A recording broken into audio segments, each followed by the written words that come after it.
What's going on, y'all, and happy Tuesday. I hope everybody out there is feeling fantastic. So let's go ahead and slide on these topics. And the first thing I want to discuss is this situation with Oprah and TD Jakes. So it seems as though that Oprah was doing some type of event, had TD Jakes on, and they started talking about Diddy. Oprah started denying the fact that she's ever attended a party.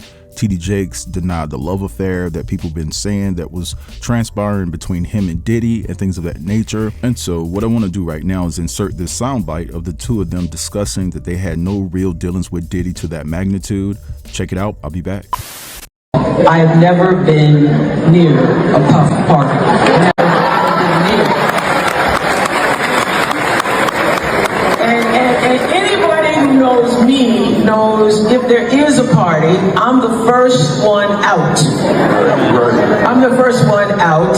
I stopped by Puffy's house for 30 minutes to say happy birthday to him during the day at 2 o'clock with staff people. And out of that came a love affair and all kinds of stuff that I have never seen. You too?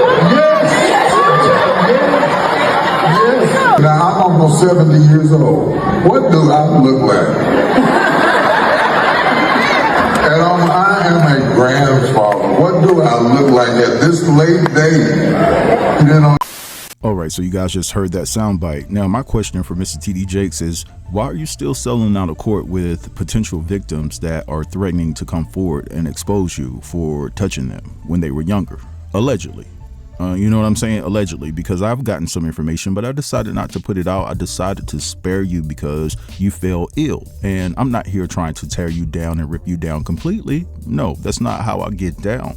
But at the end of the day, let's not play this game like you're completely innocent. Because if I'm going to be truthful here, there is a world-renowned pastor that has the drop on you. And when I say that he has the drop on you, he has a lot of credible information as it pertains to some things that you've allegedly done. Now, let me say this. I'm not a Christian, but I grew up in a Christian household, and my mother led by example. And throughout all of her teachings and all of her education about how you should move out here as a young man, there's no way in the world my mother would approve of herself if she had any type of dealings with Diddy. If Diddy reached out to her for some type of advice, there's no way in the world my mother shows up to Diddy's house for a birthday party.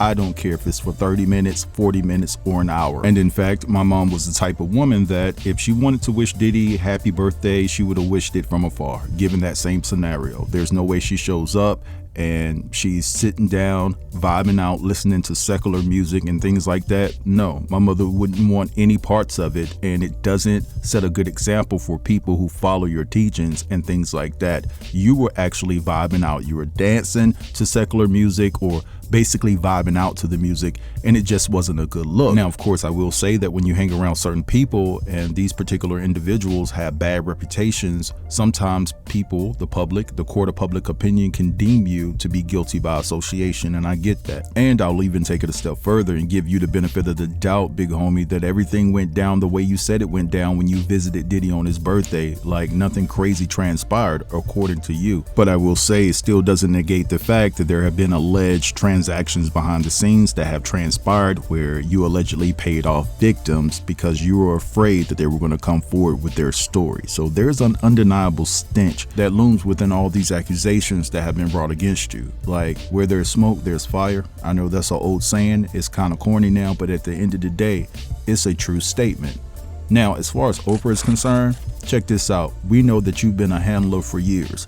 It's pretty clear and evident. I'm going to say allegedly here, but you can come out publicly and distance yourself from attending Diddy's parties all you want to. I bet you don't want to talk about being on Jeffrey Epstein's flight log list, do you? You get a kid. No, you get a kid. You get a kid. No, you get a kid. You get a kid. Everybody gets a kid. Allegedly, right? But just demonic, just demons in the Hollywood realm. And it's just like, yo, I'm so glad that I'm not famous. I don't even want to be famous. I don't ever want to be a celebrity ever. You know what I'm saying? Because at the end of the day, I couldn't put up. I would have been gone, y'all, a long time ago. They would have gotten rid of me because I would have been a whistleblower telling everybody's business when it comes to things like that. Because at the end of the day, I totally stand with my morals, core values, and things that I was taught as a child.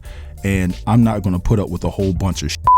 That's just how I roll. But anyway, let's move on to a different dynamic within the Diddy trial. So it's been said that Diddy's legal team will not be bringing any witnesses to the stand to talk on Diddy's behalf. That's a very interesting move. Also, they're saying that Diddy's team is going to try to use the argument that Homeland Security and this whole United States versus Diddy should be thrown out based off of the fact that their main concern should be the situation that has transpired between the US and Iran. Now, Trump posted that Iran and Israel has agreed to a ceasefire, but they just broke it just a day after Trump announced that. They are still at each other's throats. And so, listen, I don't know how that argument holds up, but at the end of the day, it just seems as though that Diddy's team is very desperate for some reason. You know what I'm saying? Like, I get this feeling that he may walk, but then I'm thinking to myself, maybe he won't.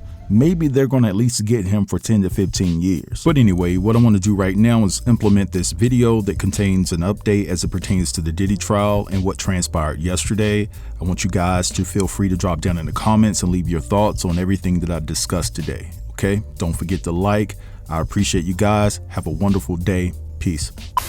Today is day 28 of Diddy's trial. I'm obviously really agitated from last night, but we're going to try and keep it together. We just found out today that Diddy's team is not planning to call a single witness once it's their turn. Both sides will be resting this week, which means we could have a verdict as early as Thursday. But let's get into Special Agent Joseph Cerciello's testimony. This morning, the jury got to see more hotel, flight, and financial records, but they also watched more of those type of videos that included Diddy, Jane Doe, as well as male entertainers. Obviously, the videos were played only for the jury. The public and press screens were turned off, and the jurors had their headphones on. One of the videos was from November 10th, 2021, and it showed Jane with Sly in a hotel night. Special Agent Cerciello testified that there were over 50 explicit videos that were created over a 4-day period in December of 2021 alone. The charts and documents also showed that it was Diddy's companies that paid for the flights and hotels. There was an Amex bill that showed $2,890 stay at Trump International Hotel in Manhattan. When asked who paid for Jane's travel, Special Agent Cerciello confirmed that it was Bad Boy, and when asked who paid for Sly's travel, he said it was Jane. But then the prosecutor pulled up a wire showing that Diddy wired $5,000 to Jane's account. And it shows that the wire was initiated by Diddy's accountant, Robin Greenhill, who writes, "Please send $5,000 to Jane." The prosecutor then pulled up flight attendants for Brendan Paul, Sly, as well as Jane, and they confirmed that it was paid for by Diddy's Amex. They then pull up a text conversation where Diddy's asking Jane, "Tell me when you can come," and she responds by saying, "I'm not coming to New York. I feel disrespected. You just want me for a hotel binge." And then she writes, "I don't want to be used and locked in a room full of your fantasies." That's when Diddy responded to her by saying that was podcast talk. They continue reading where Jane says to him, "I don't want to feel obligated to perform these nights for you for fear of losing the roof over my head." That's when Diddy says to her, "Girl, stop." And he says Diddy sends audio messages, but they don't play those audio messages. They then pull up different text messages where Jane sends Diddy a photo and says, "I didn't have time to bring the heels